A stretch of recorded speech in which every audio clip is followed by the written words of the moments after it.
মিজোরাম সম্পূর্ণ বিদ্রোহমুক্ত, শেষ সশস্ত্র গোষ্ঠীর আত্মসমর্পণ। মিজোরাম বৃহস্পতিবার এক ঐতিহাসিক মাইলফলক স্পর্শ করেছে। লালহুমিংথাঙ্গা সানাতে নেতৃত্বাধীন মার পিপলস কনভেনশন বা HPCD এর 43 জন সদস্য আনুষ্ঠানিকভাবে আত্মসমর্পণ করেন, যার মাধ্যমে রাজ্যের শেষ সক্রিয় জাতিগত বিদ্রোহী গোষ্ঠীর অবসান ঘটে। সেসাওয়াংয়ের পুলিশ সেন্ট্রাল ট্রেনিং ইনস্টিটিউটে অনুষ্ঠিত আত্মসমর্পণ অনুষ্ঠানে উপস্থিত ছিলেন মুখ্যমন্ত্রী লাল দুহমা, স্বরাষ্ট্রমন্ত্রী কে সাবডাঙ্গা এবং অন্যান্য উচ্চপদস্থ কর্মকর্তারা। এর ফলে 1986 সালের শান্তি চুক্তির পরবর্তী সময়ে শুরু হওয়া মার বিদ্রোহের দীর্ঘ অধ্যায়ের ইতি টানল মিজোরাম। সানাতে নেতৃত্বাধীন গোষ্ঠীটি পূর্ববর্তী চুক্তির বাইরে থাকলেও 2024 সাল থেকে সরকারের সঙ্গে নতুন করে আলোচনা শুরু করে।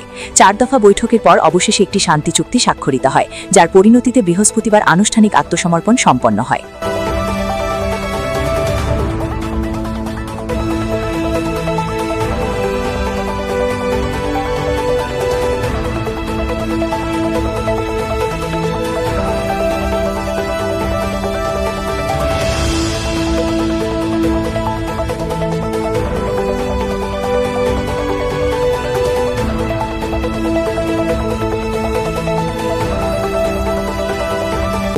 Mizoram bipui te apikin Silung Hills Council area bipui zongsong te thopna hi aro pui le a Silung Hills Council area bipui zongsong te Kanong bol pui upa malsom liang helaya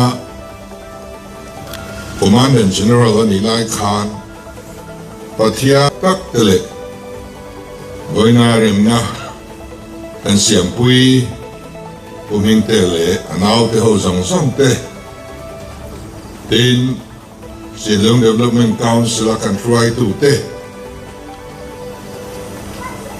Unser minman pui to te Zai Paul te Party lama Atoy thei anga chu soi atum dona amaro chu soi du kanga kan chief minister nena keima lama chon kan in connect nai kan Pathum in Khan Khan kan siam hi tuna kan siam hi direct in bulau maila khati